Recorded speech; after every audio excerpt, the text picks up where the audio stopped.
What happens when a man looks his pregnant wife in the eyes and tells her she's too poor to be a mother?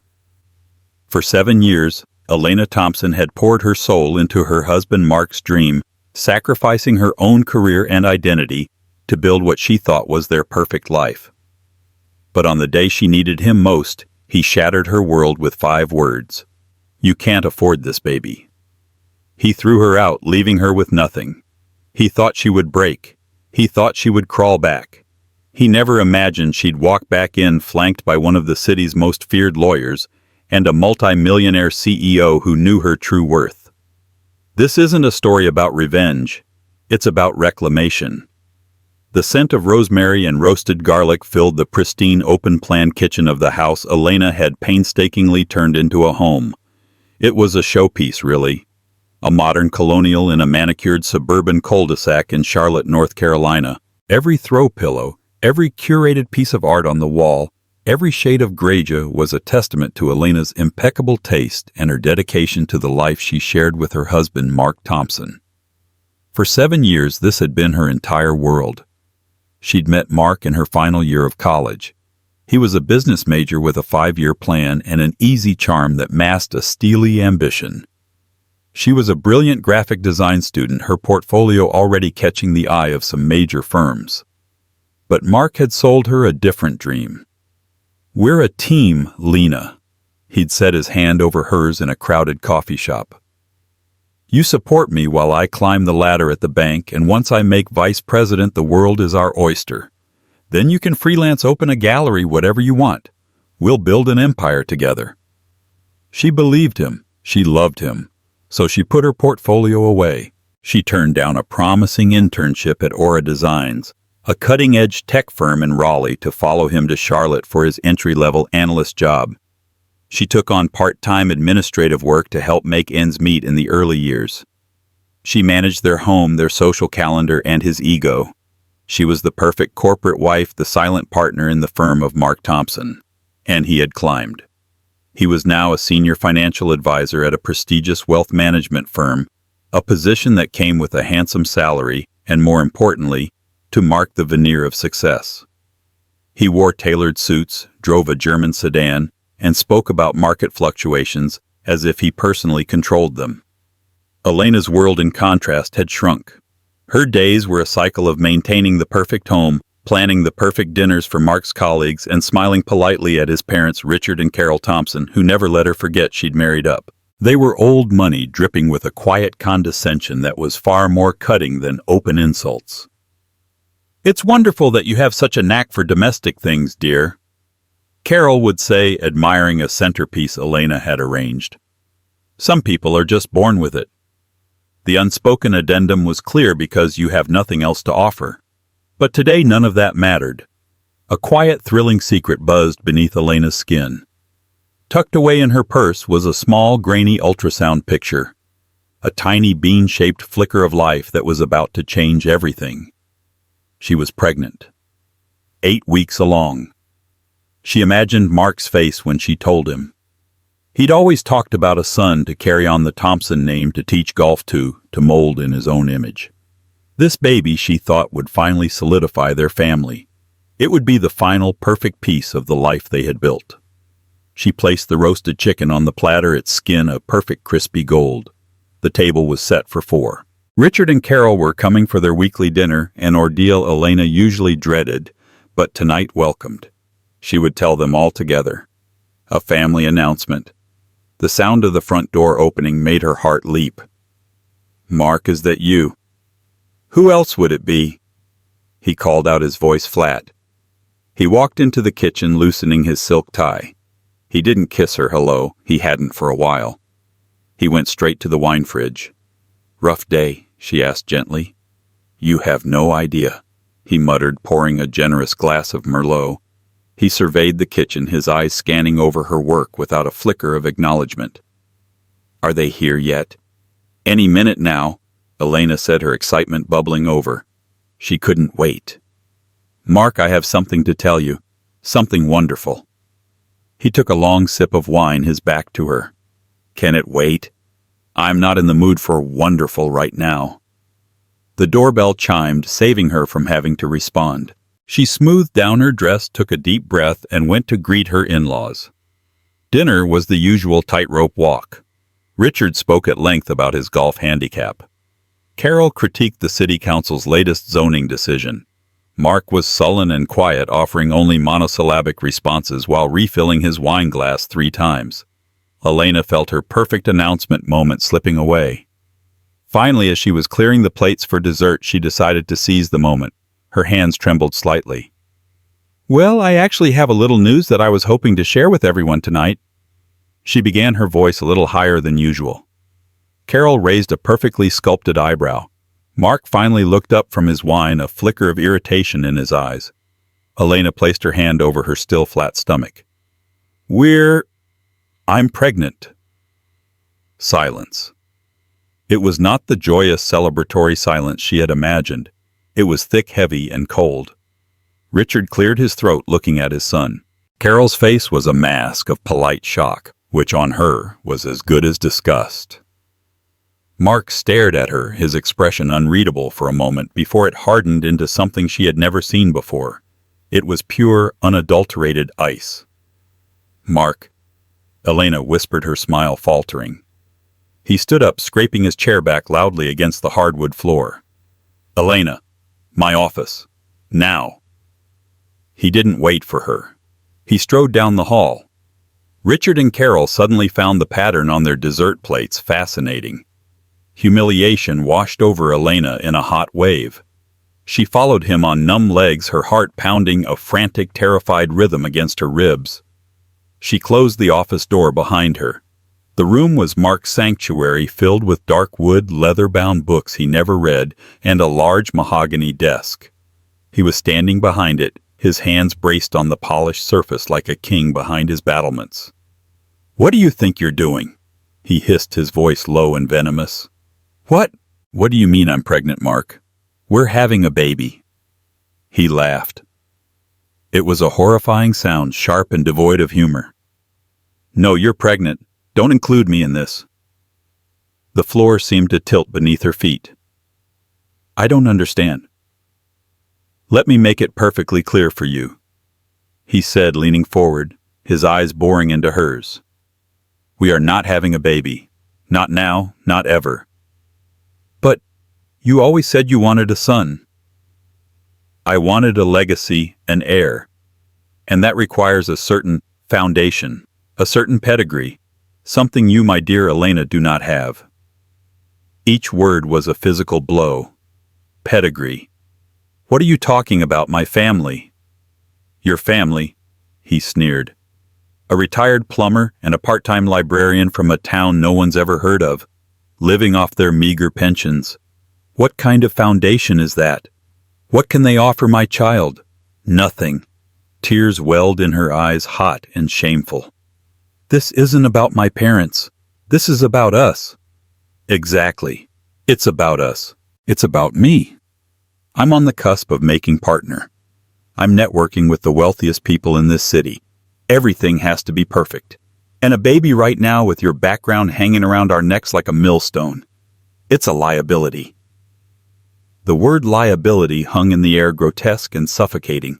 She couldn't breathe. "So you will handle this," he continued, his tone shifting from rage to cold command. "You'll make an appointment. You'll take care of it. Quietly."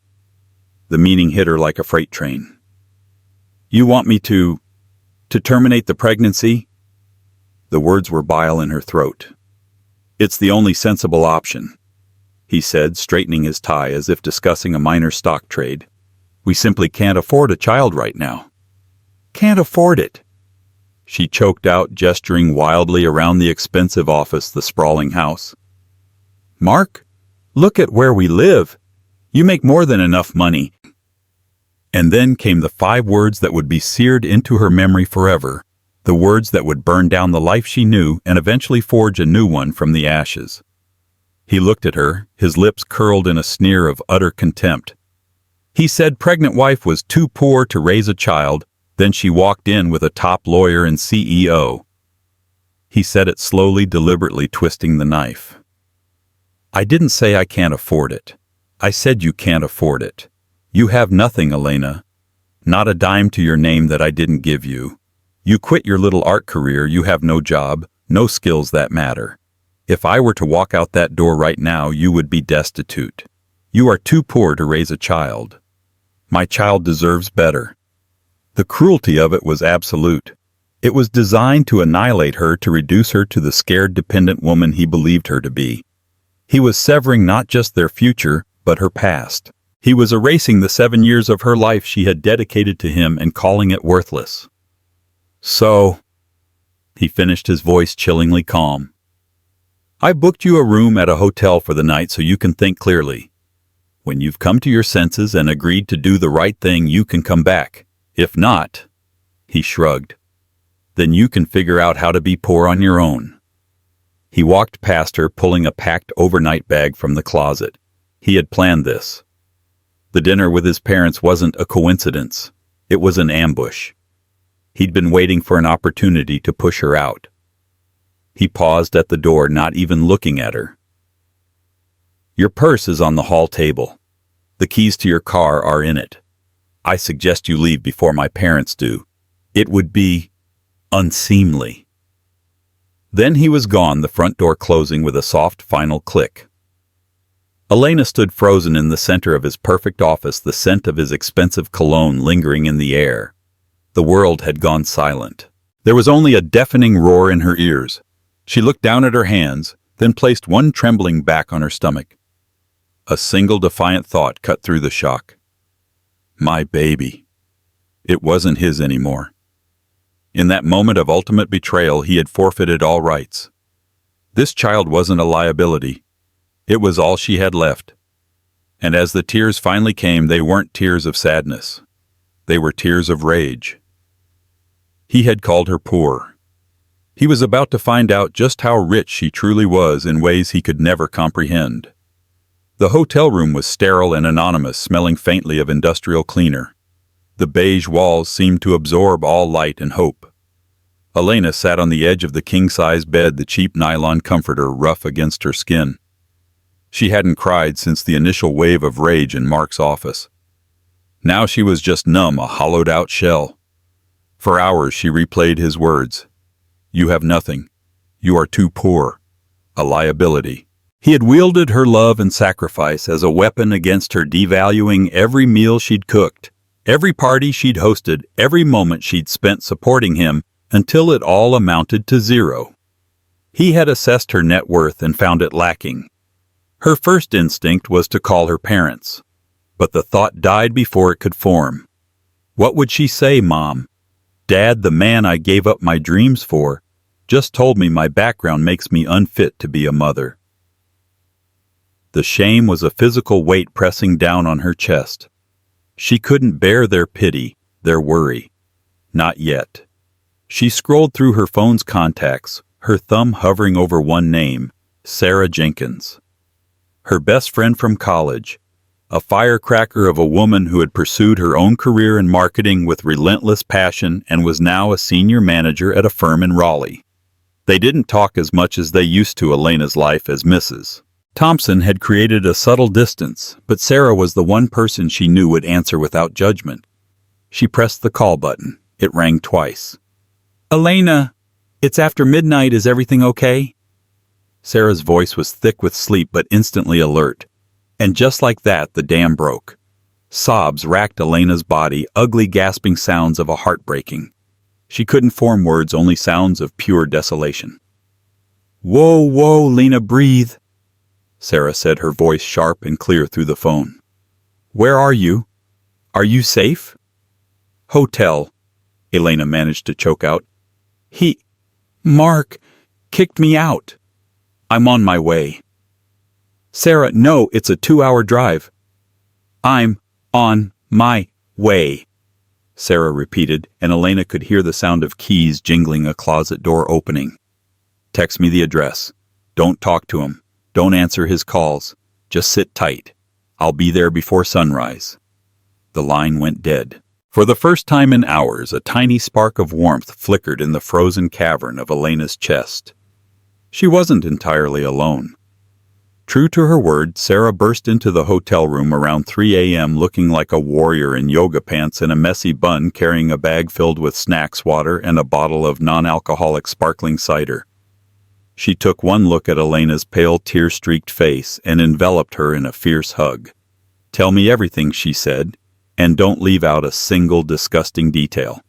So Elena did. She recounted the dinner, the smug looks on his parents' faces, the cold, calculated cruelty in Mark's office. She repeated the words that had been echoing in her head: liability, poor nothing. Sarah listened, her expression growing stormier with every sentence. When Elena finished, Sarah was quiet for a long moment, her knuckles white as she gripped a water bottle. "Okay," she said finally, her voice dangerously calm. "Stage 1 is survival.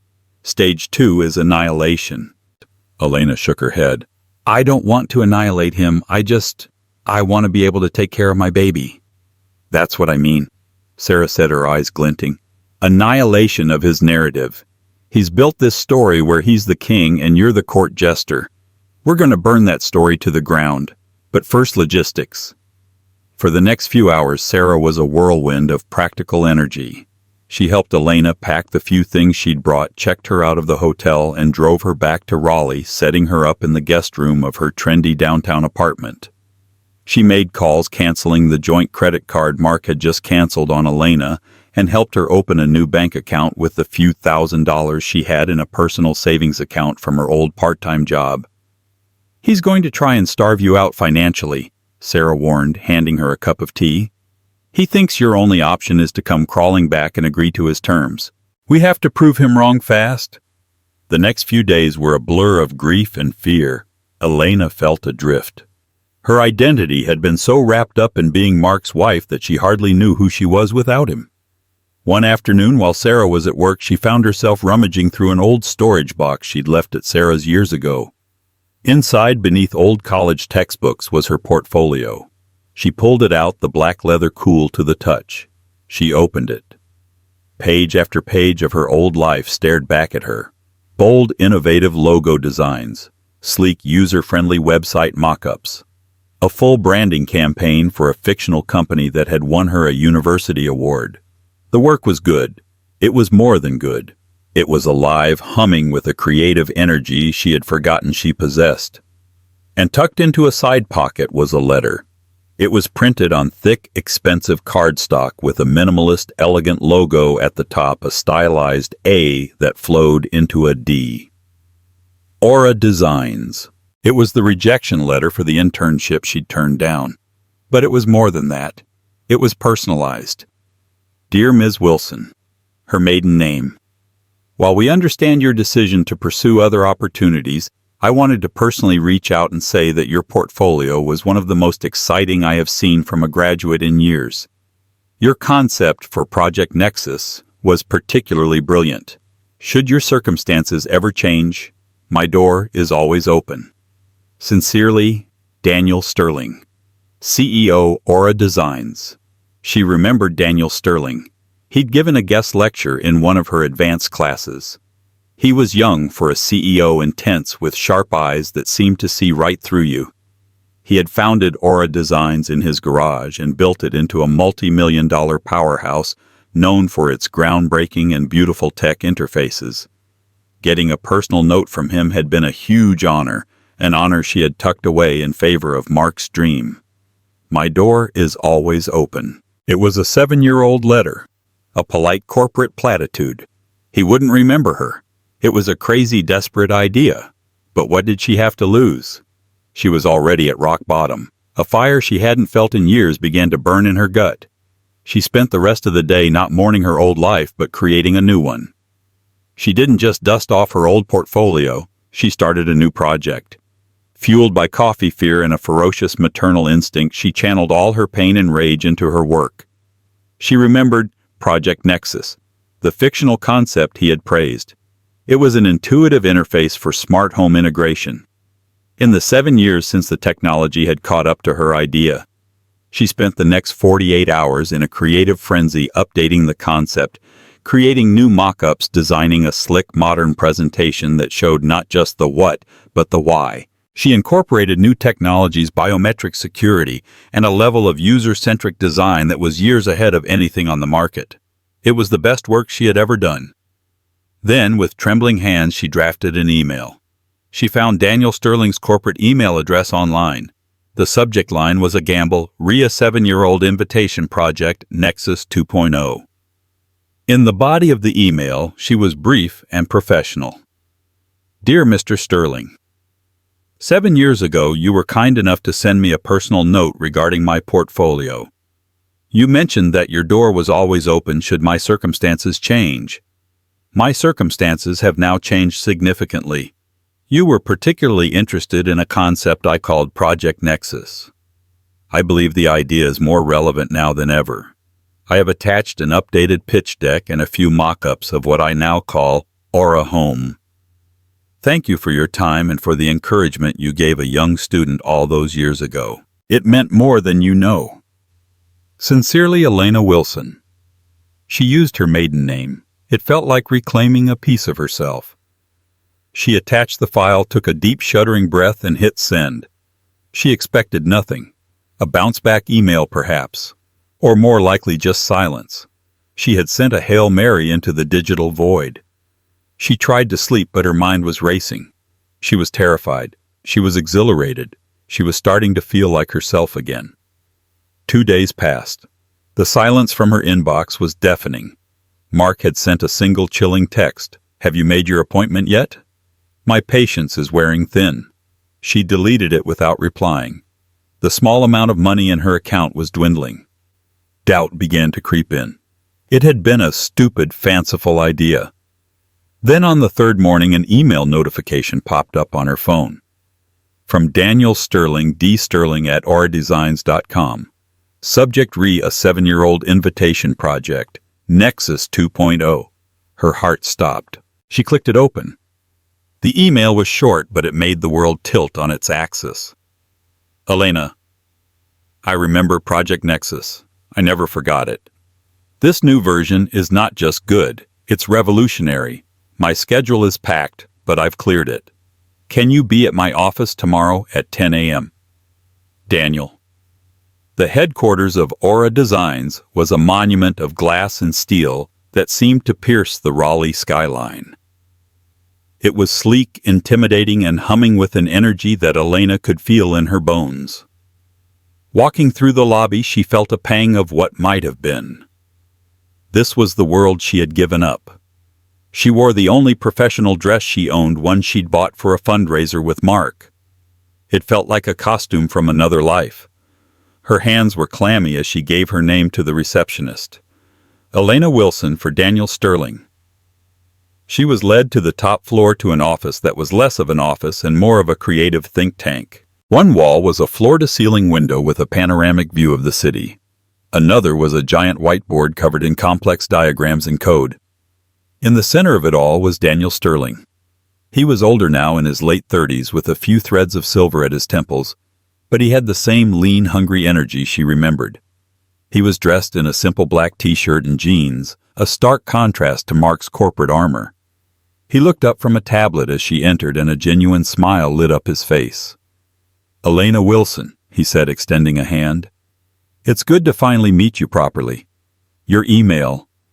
It was like a ghost from the past. A brilliant ghost. Mr. Sterling. Daniel, please, he interrupted, gesturing for her to sit on a minimalist leather sofa. What you sent me, Aura Home. My entire R&D team has been trying to crack something like this for a year. You did it in a weekend. Elena felt a blush creep up her neck. I've had the core idea for a while. Ideas are easy. Execution is everything, he said, his gaze intense. Walk me through it. For the next hour, they didn't talk about her personal life. They talked about design philosophy, user experience, market potential. Elena, finding her footing, spoke with a passion and intelligence that had lain dormant for 7 years. She was no longer Mark Thompson's wife. She was Elena Wilson, a creator and innovator. Daniel listened, challenged, and scribbled notes, his eyes alight with excitement. This is a multi-million-dollar idea, Elena, he said, finally leaning back and looking at her with a new level of respect. This isn't an internship. This is a division. I want you to lead it. Elena was stunned into silence. Lead it? I haven't worked in this field in 7 years. It doesn't look like it, he said, tapping the presentation on his tablet. Talent like this doesn't just disappear. It goes into hibernation. So the question is, are you ready to wake up? He paused, his expression softening slightly. Your email said your circumstances had changed. I get the feeling that's an understatement.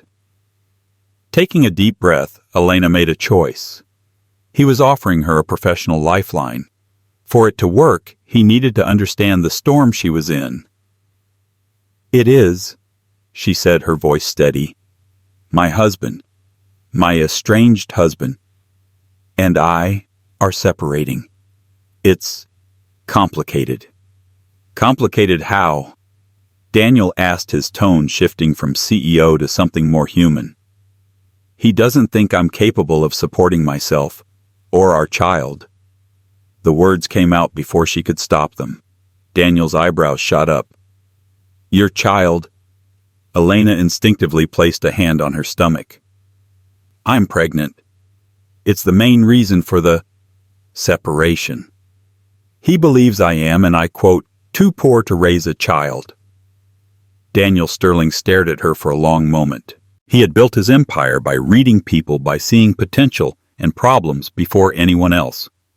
And in Elena's quiet, dignified statement, he saw the whole ugly picture. He saw a man trying to control a woman by destroying her confidence. He stood up and walked to the window, looking out over the city. There are 2 types of poverty in this world, Elena. There's a lack of money, which is almost always temporary. And there's a lack of character, which is usually permanent. It seems your husband is suffering from the latter. He turned back to her, his expression resolute. Okay, this changes things. It's no longer just a job offer. This is a strategic partnership. Your husband's mistake was underestimating you. We are not going to make the same mistake, but he's going to fight you, and he's going to use money as his weapon. I know, she whispered. I don't know what to do. I can't afford a good lawyer. You won't have to, Daniel said, a sharp competitive glint in his eye. Aura Designs retains the best legal counsel in the state. Corporate law mostly, but our top litigator handles our most aggressive negotiations. Her name is Isabella Wilson. Elena looked up. Wilson, same as my maiden name. A coincidence, but a fitting one. Daniel smiled faintly. Isabella is a shark. A brilliant, terrifyingly prepared, elegantly dressed shark. She eviscerates bullies like your husband for breakfast. And for the new head of creative innovation for the Aura Home division, her services will be considered a company expense. He picked up his phone. Isabella's office is 2 floors down. Let's go give her a new project. 10 minutes later, Elena was sitting in another stunning office. This one was all sharp angles, chrome, and white orchids. Facing her was Isabella Wilson. She was a woman in her 40s with piercing dark eyes, hair pulled back in a severe chignon, and a crimson suit that radiated power. She looked like she could win a Supreme Court case with a single withering glare. Daniel quickly explained the situation. Elena's talent, the job offer, the Aura Home project, and the ugly marital situation that was threatening to derail it. Isabella listened without interruption. Her fingers steepled, her eyes fixed on Elena. When Daniel was done, Isabella turned her full, undivided attention to Elena. Her voice was like gravel and silk. Mrs. Thompson, or is it Ms. Wilson now? Wilson, Elena said, finding her voice. I'm taking my name back.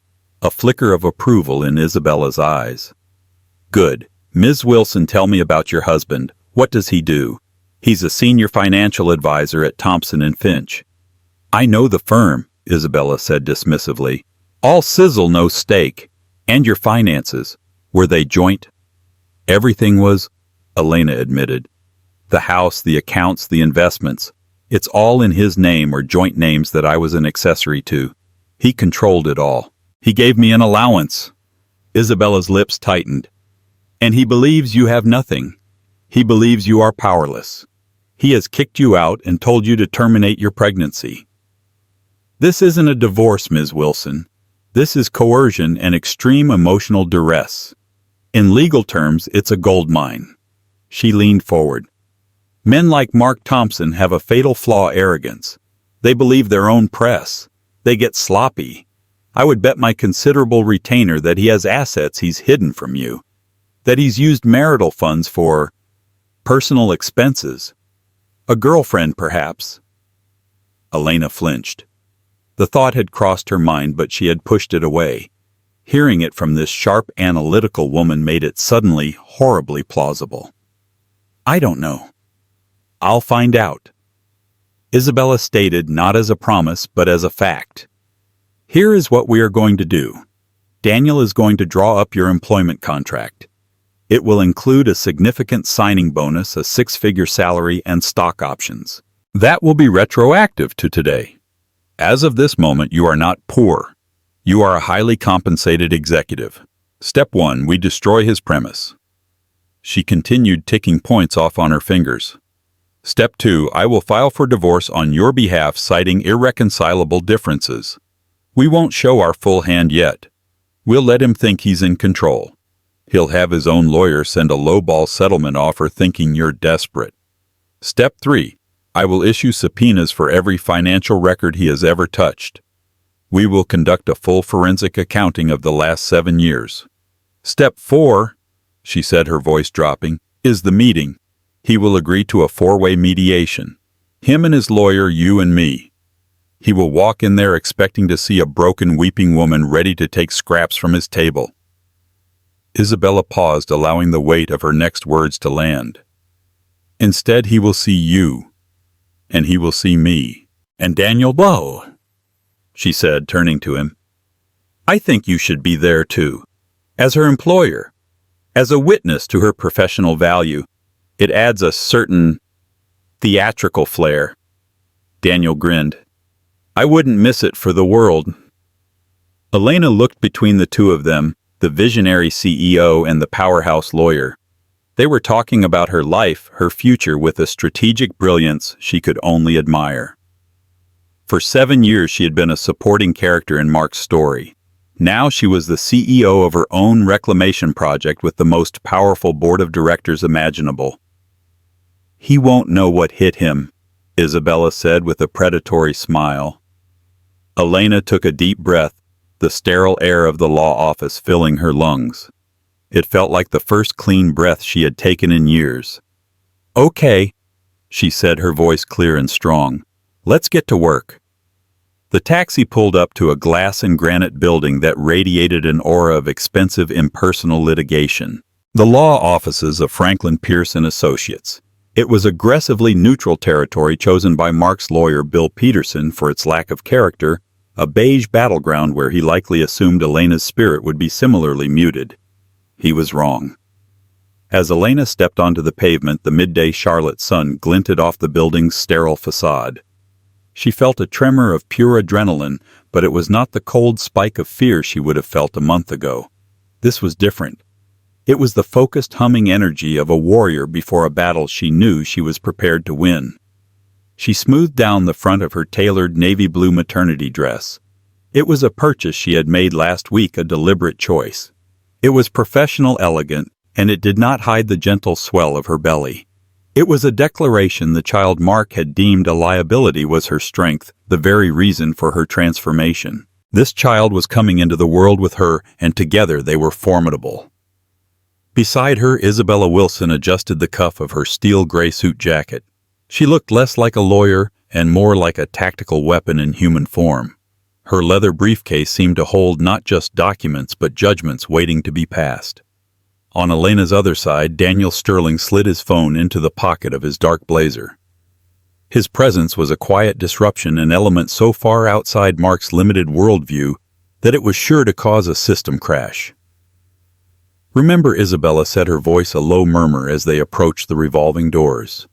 We control the narrative from the moment we enter. No reactions to their provocations. We are the storm, and they are about to be caught in it. Daniel caught Elena's eye and gave her a small, reassuring nod. "You built the ship, Elena. We're just the cannons." The sentiment, so unlike anything Mark would ever say, solidified her resolve. She took a deep breath, the city air smelling of concrete and possibility, and walked through the doors. Inside in Conference Room B, the mood was one of smug self-assurance. Mark Thompson sat at the head of the long mahogany table, the very picture of a man who believed he held all the cards. He had chosen his best suit, a charcoal pinstripe that he felt made him look powerful. His lawyer, Bill Peterson, a portly man with a perpetually florid face, sat to his right shuffling papers with an air of practiced boredom. For moral support, and to witness Elena's inevitable capitulation, Richard and Carol Thompson were seated against the wall, observing the proceedings like spectators at a particularly satisfying gladiatorial match. "The offer is more than generous," Mark Peterson was saying, his voice a low, rumbling drone. "For a woman with no job and no prospects, it's a lottery win. She'll cry a bit, make a scene, and then she'll sign. They always do." "She should be grateful," Carol sniffed from her chair, dabbing at an imaginary speck of dust on her handbag. "We're offering her a clean break. More than she deserves after trying to trap you with this situation." Mark smirked, leaning back in his chair. The Elena he knew, the soft, pliable woman who startled at a raised voice, would be terrified. She'd walk in here probably with some bargain bin legal aid lawyer looking pale and defeated. He was ready. He had even practiced a look of magnanimous pity to bestow upon her as he signed away a pittance of his wealth. He was looking at the door expecting a mouse. The door handle turned. He straightened up, composing his features into a mask of solemn concern. The door swung open, and the universe he had so carefully constructed tilted, spun, and shattered into a million pieces. The first thing that registered was Elena. But it was an Elena he had never seen. The meekness was gone, replaced by a serene, unshakable confidence. She was radiant, her face framed by perfectly styled hair, her eyes clear and direct. She looked powerful. It was so incongruous that for a second his brain refused to process it. Then his eyes were dragged to the figures flanking her. His lawyer, Peterson, made a small choking sound. His gaze was fixed on the woman in the gray suit. He knew exactly who Isabella Wilson was. He had seen her dismantle opponents in court. Her reputation whispered in hushed, fearful tones in the city's legal circles. The blood drained from Peterson's face, leaving it a pasty, mottled white. His jovial, slouching posture snapped into a rigid, upright position as if he'd been tasered. Mark's gaze, confused, slid to the man on Elena's other side. His mind went blank. It was a face from the covers of Forbes and Wired. Daniel Sterling. The tech world titan, the self-made billionaire, the man whose company Aura Designs represented a level of success Mark could only fantasize about. What was he doing here, standing next to Elena, his poor, useless liability of a wife? The pieces didn't fit. The equation was wrong. He stared, his mouth hanging slightly open, his well-rehearsed expression of pity forgotten. Across the room he could feel his parents' confusion morphing into shock. Carol's hand was frozen halfway to her purse. Richard looked as if he'd swallowed his tongue. Into this chasm of stunned silence, Isabella Wilson's voice fell like shards of ice. "Good morning, gentlemen. And Carol," she said, her gaze sweeping over them with dismissive appraisal. She strode toward the table, her heels clicking with sharp authority on the polished floor. "I am Isabella Wilson. This is my client, Elena Wilson." She paused, letting Elena's reclaimed name hang in the air for a moment. "And this is her colleague, Mr. Daniel Sterling, who is joining us today as an advisor." She placed her briefcase on the table, and the solid thud echoed like a gavel. Mark finally found his voice, though it came out as a strangled, high-pitched squeak. "Elena, what is this? Who are these people?" Elena met his panicked gaze across the vast expanse of polished wood. Her heart was a steady drum against her ribs, no longer a frantic bird. "You know exactly who they are, Mark." Isabella smiled, a thin, dangerous curve of her lips. She turned her attention to the sweating Bill Peterson. "Bill," she said, the familiar use of his first name a calculated power move. "How have you been? Now my client was forwarded your rather amusing settlement offer. I must say it gave us all a good laugh back at the office. We are, of course, rejecting it in its entirety and without prejudice." Peterson stammered, trying to regain his footing. "Now, Ms. Wilson, let's be reasonable. My client is prepared to be exceptionally generous considering Ms. Elena's current lack of employment and her circumstances." "Stop!" Isabella commanded, and the word was so sharp and absolute that Peterson physically flinched. "Just stop right there, Bill. Let's dispense with the fiction, shall we? The fiction that my client is unemployed. The fiction that she is in any way in need of your client's pathetic definition of generosity. And most importantly, the fiction that your client is in any position to negotiate." She snapped open her briefcase. She didn't pull out a single sheet of paper. She produced a spiral-bound document that was 2 inches thick. She slid a copy across the table. It landed in front of Peterson with a soft, damning whisper. He looked at the cover page and his eyes widened in horror. "This," Isabella announced, her voice resonating with cold triumph, "is a preliminary forensic audit of the last 7 years of what was supposed to be the marital estate. It makes for truly fascinating reading. I highly recommend the chapter on the Bayside Holdings Shell Corporation registered in the Cayman Islands. A classic, if uninspired, choice. And the undeclared investment account under the name Carol Masters, your mother's maiden name, isn't it, Mark Sloppy?" Carol Thompson let out an audible gasp, her hand flying to her throat as if to stop a cry from escaping. Richard's face was becoming a thundercloud of mottled red and purple. He glared at his son with pure fury. "But my personal favorite," Isabella purred, leaning forward conspiratorially, "are the consistent monthly wire transfers to a Ms. Chloe Saunders. We traced them to a lease agreement for a luxury penthouse apartment at the Ascent. A very expensive lease. I took the liberty of looking her up. An Instagram model with a penchant for designer bags and European vacations. Very enterprising. I imagine it's quite difficult to fund that lifestyle on a senior financial advisor's salary without dipping into joint funds, isn't it?" The carefully constructed world of Mark Thompson had been invaded, audited, and laid bare on the table for all to see. He looked from the document to his lawyer's terrified face, to his parents' looks of horror and betrayal. He shot to his feet, his chair scraping violently backward. "This is an outrage, a violation of my privacy. You have no right." "I have a subpoena." Isabella snapped back, her voice a whip crack that silenced him instantly. "It's called discovery, Mark, and it grants me every right. This isn't even the finished report. This is merely the overture." As Mark stood there trembling with impotent rage, Daniel Sterling spoke for the first time. His voice was calm, reasonable, and that made it all the more devastating. "Mr. Thompson," he began, his gaze cool and analytical, "you seem to be operating under a series of significant misapprehensions. The most critical one is about Elena's financial state."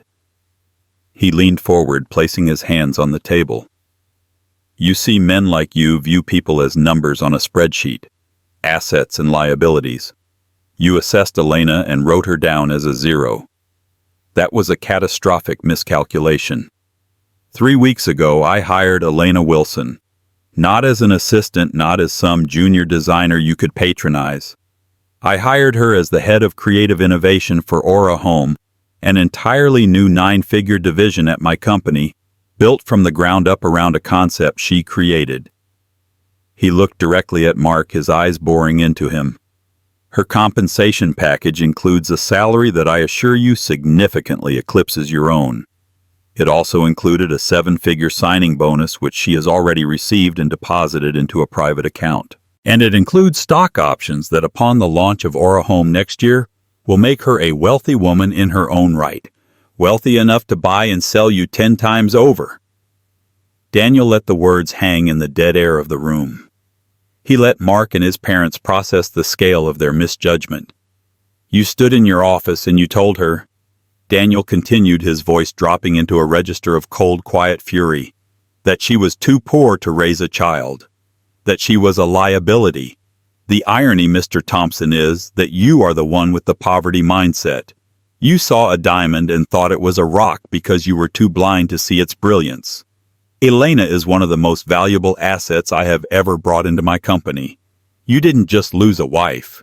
You fumbled a multi-million-dollar opportunity because you were too arrogant, too small to see the talent that was sleeping right next to you. Every word was a nail in the coffin of Mark's ego. He sank back into his chair, utterly defeated. And then Elena spoke. She pushed her chair back and stood up, moving to the side of the table so there was nothing between her and the man who had tried to break her. All eyes turned to her. She looked at Mark, not with the hatred he deserved, but with the stark, piercing clarity of someone who had finally woken up from a long dream. "You were right about one thing, Mark," she said, her voice steady and clear, resonating with the strength she had forgotten she possessed. "The woman I was a month ago couldn't have afforded this baby, because that woman had given every piece of herself to you. I erased my name, my ambitions, my very essence to become an accessory for your life. I was the curator of your home, the manager of your social life, the silent investor in your career. You didn't want a partner. You wanted a beautifully decorated background, and you were angry when the background suddenly had a life of its own." She took a step closer, her gaze unwavering. "You talked about my poverty. My poverty was my total investment in you, Mark. And it turns out you were a bankrupt soul. A bad investment. You talk about foundations. About pedigree. My child, our child." She placed a loving, protective hand on her belly. "Will have a foundation built on integrity, resilience, and ferocious self-worth. They will be raised by a mother who knows her value down to the last cent because she built her own fortune from the ashes of the life you tried to burn to the ground." She looked at his crumbled facade, at the pathetic cornered rage in his eyes, and she felt a final liberating wave of indifference. He had no more power over her. "So no, we will not be accepting your offer," she declared. "Here is ours. It is not a negotiation. It is a statement of fact. We will take 70% of all declared and undeclared marital assets. You will sign over the deed to the house free and clear, which I will be selling. And you will relinquish all parental rights to this child now and forever. You will not be on the birth certificate. You will have no contact, no claim. You wanted this baby gone from your perfect life. You will get your wish. You just don't get to dictate the terms." Isabella, with perfect timing, slid a final slim document across the table. It landed in front of Mark's lawyer. "That is our settlement agreement," Isabella stated flatly. "You have 24 hours to have your client sign it.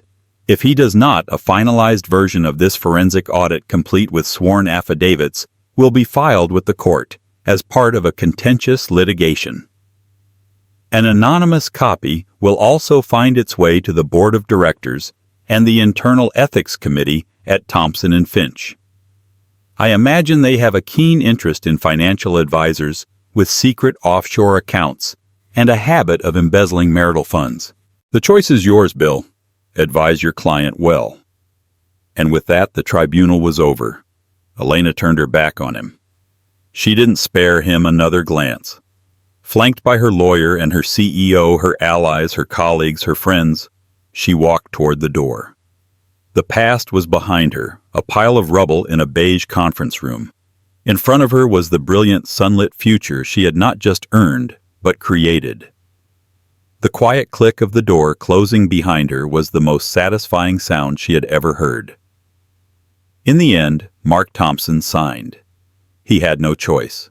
He lost his money, his reputation, and in a final karmic twist, his job after the details of his financial misconduct inevitably leaked. He was left with nothing but the echo of his own arrogance. But this story isn't about his fall. It's about Elena's rise. 6 months later, she gave birth to a beautiful, healthy baby girl she named Lily Rose Wilson. Lily for the new life that blooms in the toughest of conditions, and Wilson for the name she reclaimed as her own. Elena's Aura Home division became the most successful launch in the company's history, making her not just financially secure, but a respected and celebrated leader in her field. She found that her true wealth was never in a bank account. It was in her resilience, her talent, and her courage to believe in herself when someone she trusted most told her she was worthless. If Elena's journey from heartbreak to empowerment resonated with you, please give this video a like and share it with someone who might need to hear it. Stories like these remind us that our worth is never determined by someone else's opinion. For more true stories of strength, survival, and ultimate triumph, make sure you subscribe to our channel and hit the notification bell. Thank you for listening.